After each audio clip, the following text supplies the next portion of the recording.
Hello, my friends. D.L. Anderson here. Welcome back to Transformation by Truth podcast as we share the truth concerning these last days and what you must do to save yourself from the violent times that are just ahead. Today's podcast is a word of truth accounting of the end times. The end is coming. The end is near. Today's podcast is entitled End Times 351 Maintaining Your Victory Over Doubt, Part 1. The Fence of Faith, Your Key to Achieving Mind Regulation. The podcast objectives are reveal the importance of walking by faith, reveal the primary illustration of faith in our quest, and analyze the great power of mind regulation. This lesson contains timelines and other visuals. Therefore, if you are listening to the podcast, I advise you to watch the video version on our website or YouTube, or request a PDF of the lesson so you can add the visual effect. To live a life of faith. Shalom, my beloved brothers and sisters, and welcome to day 101 of our exposition of lawlessness. That's right. We've been on this journey for 100 days now, and I hope you are enjoying yourself as much as I am, because we have many more days to go before we finish this course. In the most recent podcast, we analyze the difference between establishing rule over lawlessness, i.e., mastery, and maintaining rule over lawlessness, i.e., reigning. And we came to a crucial conclusion, which I will offer as an early inflection point. To obtain the seal of Elohim, you must reign over every degree of lawlessness.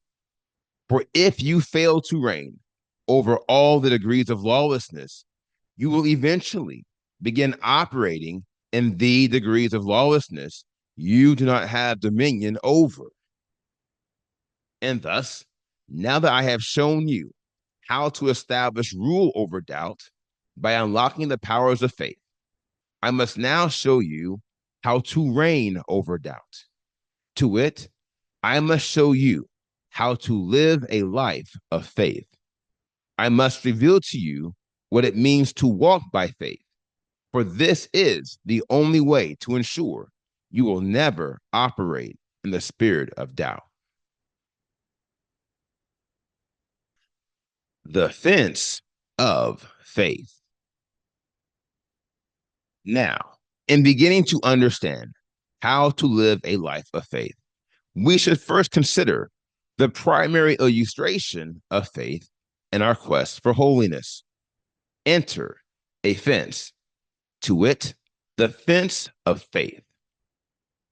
Now, in commencing our analysis of the fence of faith, I would like to submit a key interest point concerning the makeup of your thought dimension and the primary reason why many of us struggle with doubt in the first place.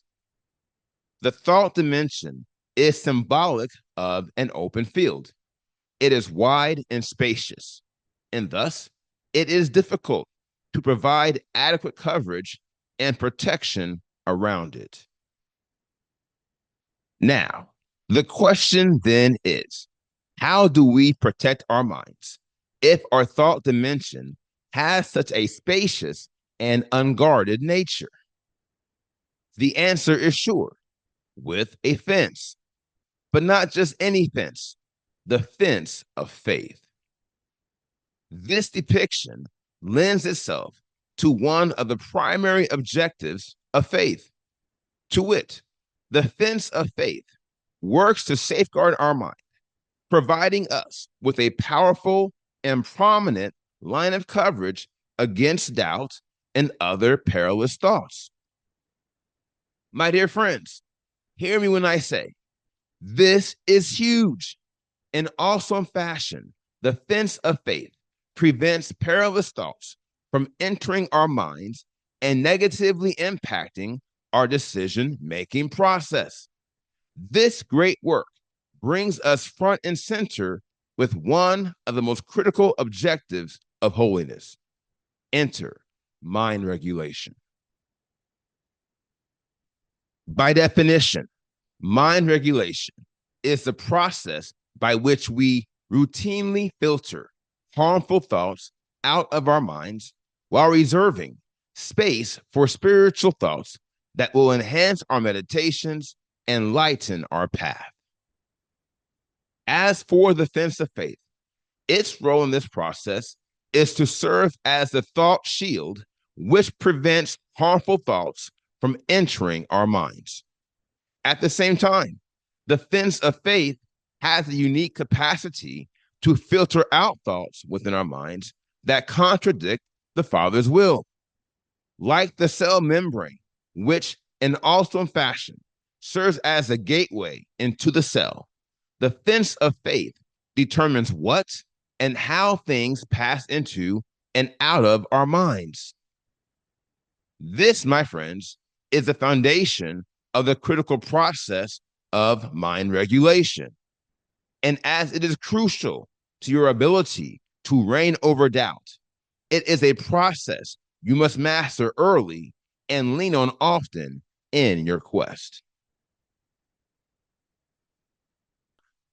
The complex management of excess thoughts.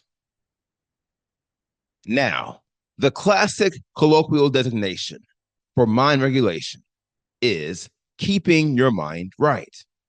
This label suggests your mind is free of any thoughts which could potentially cause you to stumble.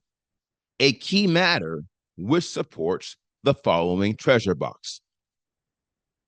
The first step in achieving mind regulation is limiting the number and the complexity of the thoughts entering your mind. The question of the hour is, how do we make this happen?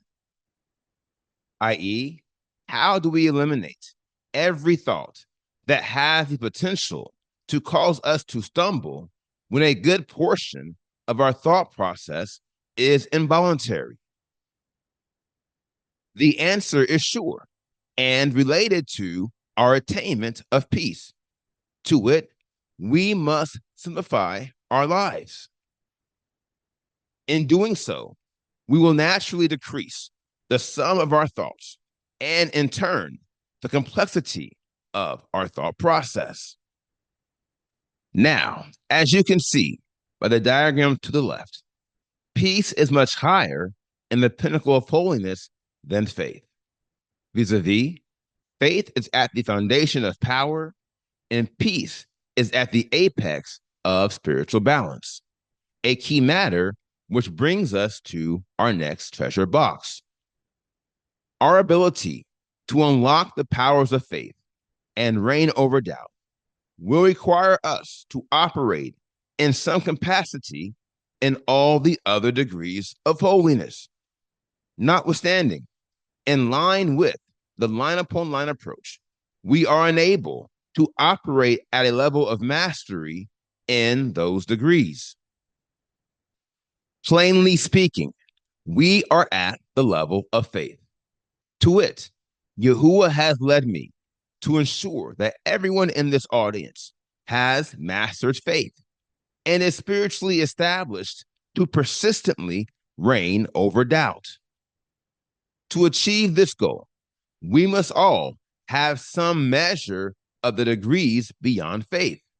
To wit, we must have some measure of virtue, knowledge, temperance, patience, peace, and so on and so forth.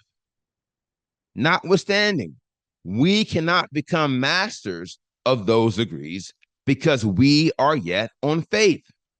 And you cannot master any of the degrees above faith until you master faith and begin reigning over doubt. It's a non-starter. We know this because of the word of truth Isaiah and Peter shared with us. Vis-a-vis, line must be upon line and precept upon precept. Ergo, you cannot add virtue to your faith if you have not first attained unto faith. Now, I said all of that to validate my original point. That is, we must simplify our lives if we are to achieve mind regulation. And this crucial process will continue in our quest until we ascend to the level of peace, which is much further into our journey. Along these lines, the level of reduced complexity required to achieve mind regulation is not equated to the level required for you to ascend to the level of peace. And yet, I assure you, this reduction will be significant for many of us. Trust me, many of us have way too much going on. Thus, I advise you to not only get used to this process, I encourage you to become a champion of this process for the following reason. And I advise you to bookmark it. There is no model of spiritual growth apart from a reduction in our physical nature and the complexities that come with it. As it relates to faith, the decreased complexity we experience at this level of holiness will naturally reduce the number of thoughts vying to enter our minds. And here is why this reduction is so crucial. If we fail to reduce the complexity of our lives, we will find ourselves in a perpetually adverse scenario in which we subject our fence of faith to extreme levels of wear and tear due to the complex management of excess thoughts. This reality speaks to the vast importance of mind regulation and the role faith plays in creating the ideal environment for the spirit to achieve gradual yet constant transformation of the mind via the persistent reduction in the complexity of our lives. Remember, my friends, faith is a fence and only a fence. And if you follow the Spirit, your fence will fulfill its purpose and establish a foundation which will allow you to achieve mind regulation while establishing and sustaining a healthy thought dimension.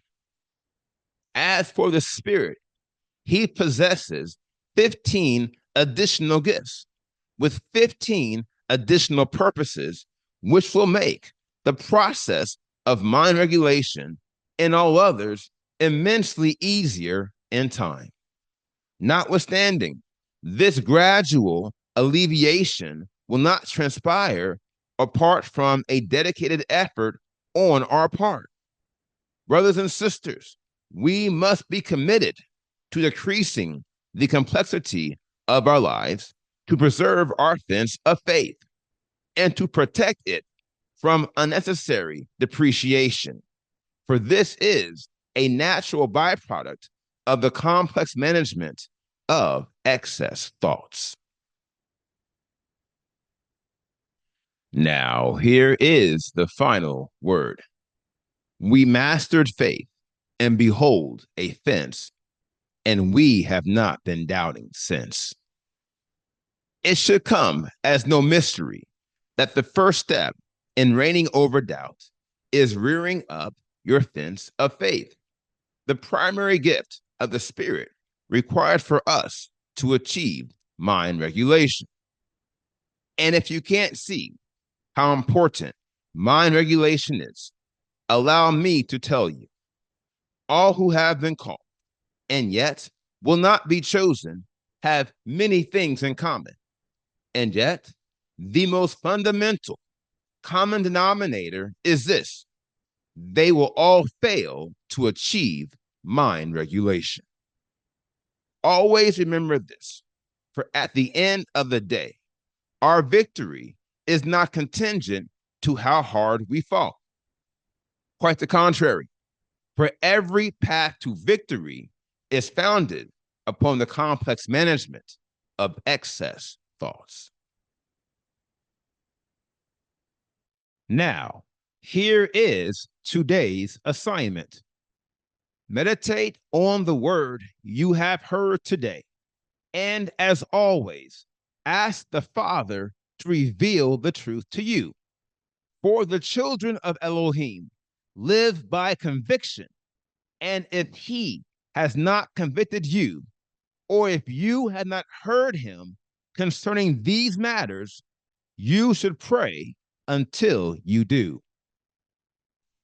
Today, I want you to think about all the stimuli and the thoughts that come in and out of your mind throughout the course of any given day. This might take a while. When you're done, ask yourself the following questions. How many of these thoughts have little to no spiritual value? For those thoughts that have no spiritual value, how much time am I giving these thoughts? How much time am I giving to my spiritual development? And should I be giving more? Now, I get it. It's not possible to have 100% spiritual thoughts residing in your mind. Remember, your thought dimension has a physical mind and a spiritual mind. Ergo, the best case is a 50-50 split. And yet, your spiritual thoughts should rule the day. They should be your focus. You'll know because you will feel his spirit every time you pray. If you don't, then continue to evaluate your thoughts and ensure your spiritual growth is the focus and all others are evolving around the one thing that matters most in your life, your attainment of the seal of Elohim and your election into everlasting life. Now, here is what's next. We completed today's podcast, End Times 351, Maintaining Your Victory Over Doubt, Part 1. And the next podcast is entitled End Times 352, Maintaining Your Victory Over Doubt, Part 2. I will post this podcast on Friday, October 11th, 2024. Until then, my friends, continue to be led by the Spirit of Elohim. Continue to watch. Continue to pray. Continue in fasting. And most of all, continue to be focused. For the end is coming. The end is near.